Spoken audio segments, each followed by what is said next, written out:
आइए आज हम जानते हैं कि शिवलिंग का अर्थ क्या है।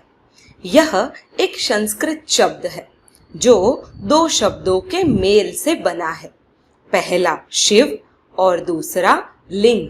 शिव का अर्थ है स्थिरता, शून्यता, और लिंग का अर्थ है प्रतीक, चिन्ह अथवा अंश। अर्थात जो शिव का अंश या प्रतीक है उसे शिवलिंग कहा जाता है। शायद आपने शिवलिंग का अर्थ गलत समझा होगा।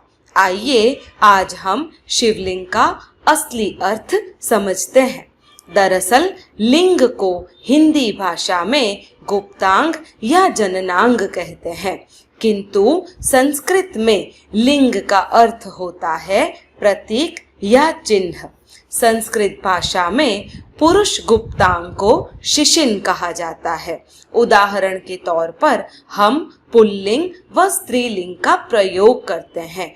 तो अब आप ही सोचिए, स्त्री का लिंग वह कैसे हो सकता है। पुल्लिंग या स्त्रीलिंग का अर्थ पुरुष व महिला के प्रतीक में होता है। उसी तरह से शिवलिंग का अर्थ शिव के चिन्ह अथवा प्रतीक के तौर पर होता है।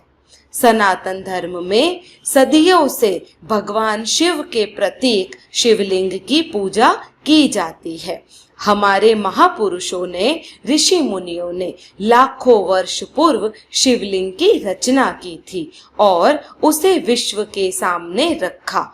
तब उनकी यह खोज अद्वितीय थी जो पूरे ब्रह्मांड, ऊर्जा, पदार्थ, मनुष्य योनि, जीवन, उत्पत्ति और उदय का प्रतिनिधित्व करता है।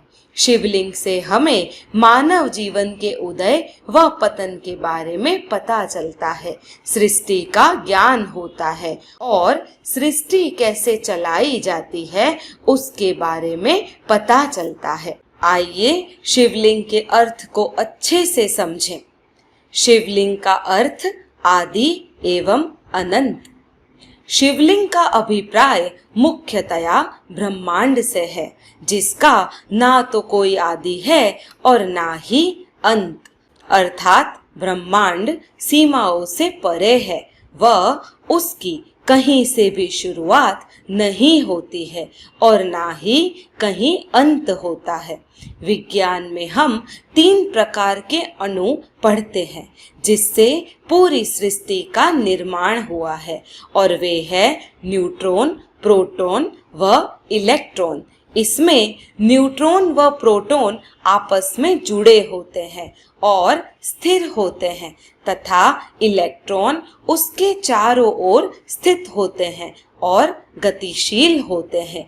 ठीक इसी तरह हमारा ब्रह्मांड भी है। जब भी कहीं विस्फोट होता है तो ऊर्जाएं फैलती है, तो वे वृत्ताकार आकार में चारों ओर फैलती है। वह साथ ही ऊपर व नीचे की ओर अंडाकार दिशा बनाती है, जैसे कि शिव का स्वरूप है। हमारा ब्रह्मांड भी ऐसा ही है, जहाँ विभिन्न आकाश गंगाएं अपने अंदर अनगिनत तारे समेटे हुए ब्लैक होल के चारों ओर घूमती है। अंततः वह उसी में समा जाती है। विज्ञान भी ब्रह्मांड की आकृति को वृत्ताकार रूप में ऊपर व नीचे की ओर अंडाकार स्वरूप में दिखाता है। अर्थात शिवलिंग का अभिप्राय ब्रह्मांड के रूप का ही प्रतिनिधित्व करता है। शिवलिंग का दूसरा अर्थ होता है पदार्थ व ऊर्जा।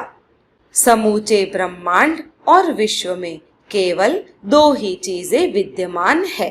पहला है पदार्थ और दूसरा ऊर्जा। पदार्थ वह है जिसे आप देख सकते हैं, छू सकते हैं व महसूस कर सकते हैं, किंतु ऊर्जा को केवल महसूस ही किया जा सकता है। जब भी पदार्थ व ऊर्जा का मेल होता है तब उसमें जीवन आता है, अन्यथा वह वस्तु निर्जीव मानी जाती है। ठीक इसी प्रकार आपका शरीर भी एक पदार्थ है जो विभिन्न तरह के पदार्थों से मिलकर बना है, और आपकी आत्मा वह ऊर्जा है। शिवलिंग भी पदार्थ और ऊर्जा का प्रतिनिधित्व करता है जो जीवन को दर्शाता है। आइए शिवलिंग का अर्थ शिव और आदि शक्ति के स्वरूप में जानते हैं, जो सभी जगह विद्यमान है अर्थात सर्वज्ञ है, जिसको विभाजित नहीं किया जा सकता अर्थात अविभाजित है, जिसे दिखाया नहीं जा सकता है अर्थात अदृश्य है, जो शून्य है अर्थात जिसका कोई आदि अंत नहीं है वह शिव है, जो सर्वशक्तिमान है, जिससे विभाजित होकर नई संरचनाएं बनती है, जो सीमाओं से परे है, जिसे देखा जा सकता है, और वह है आदि शक्ति।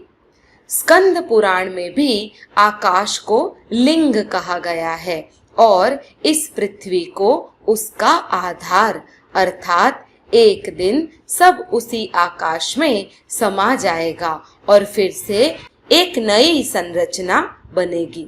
शिवलिंग को ज्योतिर्लिंग भी कहा जाता है। योगासन में ध्यान लगाने के लिए ज्योति की लौ पर ध्यान केंद्रित किया जाता है। इससे ध्यान मुद्रा में आ जाया जा सकता है और नेत्रों को एक जगह केंद्रित किया जाता है।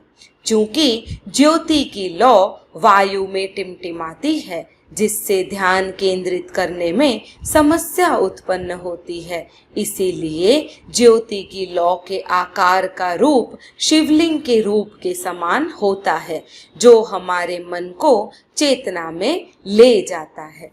तो मित्रों, आज आप शिवलिंग का वास्तविक अर्थ समझ गए होंगे। यदि आपको मेरी यह प्रस्तुति पसंद आई है तो कृपया मेरी चैनल को सब्सक्राइब कीजिए, इस वीडियो को अपने ही मित्रों में शेयर कीजिए और लाइक कर दीजिए। धन्यवाद।